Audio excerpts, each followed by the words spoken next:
Dear viewers, இப்போ அடுத்து நம்ம பார்க்க போறிய தலைப்பு வேற்றுமை தொகை. ஓகே, பெயர்ச்சொல்லோட வகைகள் பார்த்துட்டோம். ஆக்கப்பெயர், கூட்டுப்பெயர். இப்போ நம்ம பார்க்க போற டாபிக் வேற்றுமை தொகை. வேற்றுமை தொகைனா என்ன? ஓகேங்களா? ஸோ நம்மளுடைய தலைப்பு பெயர்ச்சொல்ல வேற்றுமை தொகை. இந்த வேற்றுமை தொகை அப்படிங்கிறது என்ன? இது எங்கே வரும்? எந்த இடத்துல இலக்கணத்தில் நம்ம அப்ளிகபிள் பண்ண போகிறோம்? ஓகேங்களா? ஸோ நான் சொன்னேன் இல்லையா, வினை கூட்டல் பெயர். இப்போது ஏவுகணைன்னு ஒரு வார்த்தை எழுதியிருக்கோம், அது 3 காலங்களை உணர்த்தக்கூடியது. அப்போ அந்த இடைப்பட்ட இடைநிலை வரக்கூடிய இடம்தான் வேற்றுமை தொகை. வேற்றுமை தொகைக்கு மொத்தம் 8 உருபுகள். உருபுகள் மீன்ஸ், அதாவது அந்த இங்கிலீஷ் கிராமரில் நம்ம ப்ரிப்போசிஷன் ஒன்று படிப்போம். Okay, preposition, preposition. ஓகே, இதுக்குரியது நான் இங்கிலீஷ் கிராமர்லேருந்து நான் எக்ஸாம்பிள் சொல்கிறேன். வேற்றுமை தொகை, தட் இஸ் ப்ரீபொசிஷன். ப்ரிப்போசிஷனே தட் இஸ், இதை ரெண்டாக பிரிச்சிங்கன்னா உங்களுக்கு புரிஞ்சிடும். That is a position of the noun, that's all. That is a preposition. அப்படின்னா ப்ரீ மீன்ஸ் முன்பு, பொசிஷன்னா எந்த இடத்துல வரணும். அதே மாதிரி வேற்றுமை தொகைங்கிறதும் எந்த இடத்துல அந்த உருபுகளை, உருபுகள் மீன்ஸ் அந்த இப்போ ப்ரிப்போசிஷன் இங்கிலீஷில் படிக்கும் போது சொல்லுவோம் இல்லையா, at, in, over, upon, under, in front, okay, at the end of, அதெல்லாம் வந்து தான் ப்ரிப்போசிஷன். அதே மாதிரி வேற்றுமை தொகையில் 8, அதாவது 8 வேற்றுமை உருபுகள் இருக்குது. மொத்தம் வேற்றுமை தொகைக்கு மொத்தம் உள்ளது 8 உருபுகள். ஓகே, தட் மீன்ஸ் உருபுகள்லாம் வேற ஒன்றும் இல்லை, தட் இஸ் ஒரு எலமெண்ட்டுன்னு வச்சுக்கோங்க. தட் இஸ் இந்தந்த எழுத்துக்கள்லாம் தான் வேற்றுமை உருபுகளாக வரும். ஓகே, அதில் ஃபஸ்ட்டு 1ஆம் வேற்றுமைக்கும் 2ஆம் லாஸ்ட் 8ஆம் வேற்றுமைக்கும் உருபுகள் கிடையாது. ஓகே, இது ஒரு மேத்ஸ் டேபிள்ஸ் மாதிரி ஞாபகம் வச்சுக்கோங்களேன். ஓகே, வேற்றுமை தொகையில் மொத்தம் 8 எலிமெண்ட்ஸ் இருக்குது. அதில் வந்து ஃபஸ்ட் ஒன்க்கும், அதாவது முதலாவதுக்கும் 8ஆவதுக்கும் it doesn't have any element. Okay, உருபுகள் கிடையாது. அப்போ அடுத்து நான் ஒன்று எழுதுகிறேன். ஓகே, தட் இஸ் ஐ, ஆல், கூ, இன், அது, கண். சரிங்களா?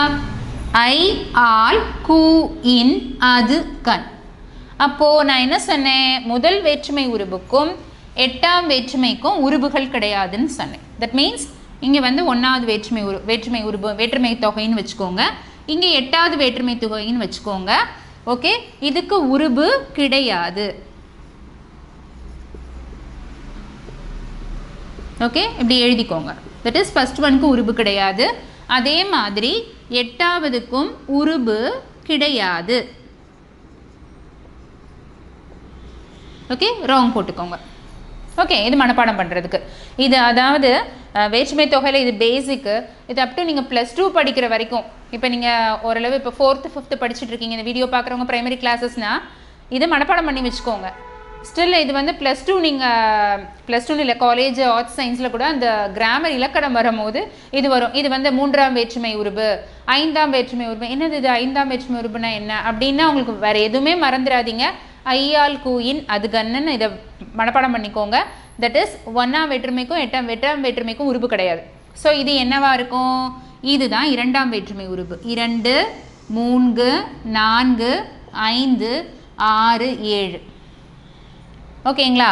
அப்போ நீங்கள் எங்கேயாவது இலக்கணம் ஒரு டெரிவேஷன், ஒரு இலக்கணத்துக்கு ஒரு டெஃபினேஷன் படிக்கும் போது 5ஆம் வேற்றுமை உருபு அப்படின்னா நீங்கள் கையில் வச்சு சொல்லி பார்த்துக்கலாம். ஐயால், கூயின், அது கண். அப்போ ஐங்கிறதே 2ஆவது, ஐ, ஆல், கூ, இன். அப்போ 2, 3, 4, 5. அப்போ 5ஆவது வேற்றுமை உருபுனா அது இன் அப்படின்னு சொல்லி அவங்க என்ன எக்ஸாம்பிள் கொடுத்துருக்காங்களோ அதை இந்த வேற்றுமை உருபு அப்ளை பண்ணி படிச்சிங்கன்னா அந்த ரூல் புரிஞ்சிடும். ஓகே, ஸோ வேற்றுமை தொகைங்கிறது ஒரு முக்கியமான டாப்பிக்கு. இது படிக்கிறதுக்குரிய இது சிம்பிள் ஃபார்முலா எப்படி ஞாபகம் வச்சுக்கணும். ஸோ ஃபஸ்ட்டுக்கும் 8 வேற்றுமை இருக்கும் உருபு கிடையாது. ஸோ இதை மனப்பாடம் பண்ணிக்கோங்க. ஐ, ஆல், கூ, இன், அது கண், ஈஸி. ஓகே, தென் இது மாதிரி வச்சுட்டிங்கன்னா 2ஆம் வேற்றுமை உருபு, 3ஆம் வேற்றுமை உருபு ஆல், 4ஆம் வேற்றுமை உருபு கூ, 5ஆம் வேற்றுமை உருபு இன், 6ஆம் வேற்றுமை உருபு அது, 7ஆம் வேற்றுமை உருபு கண். ஓகே, இது என்ன இது மாதிரி உருபு இப்படி இருக்கே, இது எப்படி வார்த்தையோட எப்படி வார்த்தைகளில் வருமா, வாக்கியங்களில் வருமா அப்படிங்கிறதுக்கு ஒரு எடுத்துக்காட்டு. ஓகே, நான் இப்போ இங்கே எழுதுகிறேன். ஓகே, இப்போ வந்து ஒரு சென்டென்ஸ் இருக்குது. மாணவன், ஓகே, மாணவன் தேர்வு எழுதினான். மாணவன் தேர்வு எழுதினான். இது வந்து ஒரு எடுத்துக்காட்டு வாக்கியம்னு வச்சுக்கோங்க. ஓகே, ஸோ இப்போ இந்த வேற்றுமை உருபை வச்சு இந்த வாக்கியத்தை நான் மாற்றணும் அப்படின்னா, மாணவனை கல்லூரி தேர்வு எழுத சொன்னது. ஓகே, இந்த உருபை வச்சு நான் இதை மாற்றுறேன். ஓகேவா? ஸோ இது வந்து இரண்டாம் வேற்றுமை உருபை வச்சு நான் எழுதி காட்டுறேன். அப்போ இது வந்து எடுத்துக்காட்டு சென்டென்ஸ், ஞாபகம் வச்சுக்கோங்க. இப்போ இதை வந்து மாணவனை, ஓகே, இப்போ இங்கே இருக்குது இந்த வேற்றுமை உருபு. இது வந்து எப்படி உயிர்மை எழுத்தை பிரித்து எழுதணும் நம்ம எழுத்துக்கள் பார்க்கும் போது பார்த்துட்டோம். ஸோ இங்கே எங்கே மேம் நான் ஐயே வரலையே, இரண்டாம் வேற்றுமை உருபுன்னு கேட்கக்கூடாது. இந்த நைங்கிற எழுத்தை நம்ம பிரித்து எழுதினோம்னா இன் கூட்டல் ஐ. ஓகேங்களா? ஓகே, இன் கூட்டல் ஐ. அப்போ இந்த இருக்குது ஐ. ஓகே, மாணவனை கல்லூரி நிர்வாகம்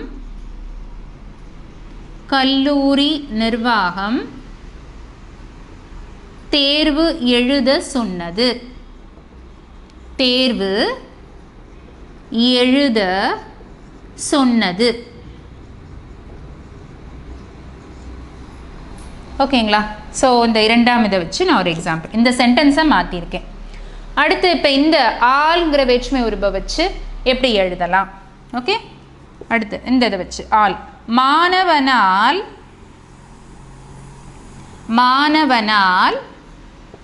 தேர்வு எழுதப்பட்டது. மாணவனால் தேர்வு எழுதப்பட்டது. இப்போ இங்கே இருக்கு பாருங்க ஆள். இப்போ இதை எப்படி பிரித்து எழுதுவோம்? நாள்ங்கிறத இன் கூட்டல் ஆள்னு எழுதுவோமா? அப்போ இந்த வேற்றுமை உருபு வந்திருக்கா, அந்த மூன்றாம் வேற்றுமை உருபு இங்கே வந்திருக்கு. அப்போ மாணவனால் தேர்வு எழுதப்பட்டது. இப்போ இதே சென்டென்ஸை கூ வச்சு எழுதணும். மாணவனுக்கு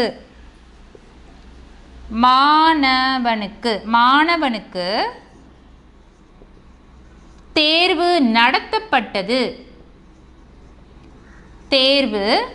நடத்தப்பட்டது. அப்போ இங்கே கவனிச்சு பாருங்க, இந்த கூங்கிறது இங்கே வந்துருச்சு, கூ விகுதியாகவே வந்திருக்கு. சரிங்களா? இப்போ இந்த மாதிரி சென்டென்ஸ் இனிமேல் நீங்கள் ரீட் பண்ணிங்கன்னா உங்களுக்கே தெரிஞ்சிருக்கணும், இது வந்து இரண்டாம் வேற்றுமை, இது மூன்றாம் வேற்றுமை, இது நான்காம் வேற்றுமை. ஓகேங்களா? ஸோ அடுத்தது இப்போது இன். ஓகே, இன்னை வச்சு இந்த சென்டென்ஸை எப்படி எழுதலாம்? மாணவனின் கண் தேர்வு எழுதும் பொறுப்பு ஒப்படைக்கப்பட்டது. ஓகே, ஸோ இன்கிறத வச்சு எழுதட்டுங்களா? இங்கே எழுதலாமா? ஓகே, இல்லாட்டி இதை காப்பி பண்ணிவிடுங்க, நான் இதை அழைச்சிட்டு அடுத்தது எழுதுகிறேன். அதாவது இந்த மூணு எழுதிக்கோங்க. அதாவது ஐ ஆல் கூ மாணவனுக்கு எழுதியிருக்கு. இப்போ நம்ம வந்து இன்னுங்கிறத வச்சு எழுதணும். ஓகேங்களா? இதே எக்ஸாம்பிள் இருக்கட்டும். மாணவன் தேர்வு எழுதினான். ஓகே, இப்போ நம்ம எழுத வேண்டியது இந்த இன்கிற வேற்றுமை உருபை வச்சு எழுதணும். அப்போ மாணவனின் கண் இங்கே கண்ங்கிறது தட் மீன்ஸ் ஐ கிடையாது, பிலாங்ஸ் டு அந்த அர்த்தம். ஓகே, மாணவனிடம் ஒப்படைக்கப்பட்டதுன்னு அர்த்தம். மாணவனின் கண்ணுன்னா நீங்கள் மாணவனினோட ஐஸ்ன்னு நினச்சிக்காதீங்க, தவறாக மீனிங் பண்ணிக்காதீங்க. மாணவனின் கண். அப்போ இந்த இன்னுங்கிறது இங்கே வந்திருக்கு. ஓகே, இன் கூட்டல் இந்த நீயை பிரித்தா இன் கூட்டல் இன். மாணவனின் கண் தேர்வு எழுதும்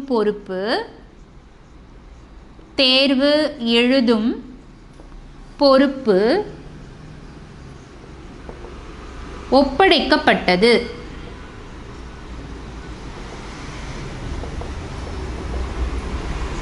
ஓகேங்களா? இன். இது அடுத்து அது ஆறாம் வேற்றுமை. ஓகே, இது வந்து 4, அடுத்து 5. அடுத்து அது மாணவனது நலனுக்காக தேர்வு நடத்தப்பட்டது. மாணவனது இங்கேயும் அதுங்கிறது belongs to that student. So மாணவனது. இப்போ இந்த அதுங்கிறது எங்கே இருக்குது? இன் கூட்டல் அது. இது பிரித்தோம்னா இந்த வருது பாருங்க, இந்த வேற்றுமை உருபு அது. மாணவனது நலன் கருதி தேர்வு நடத்தப்பட்டது.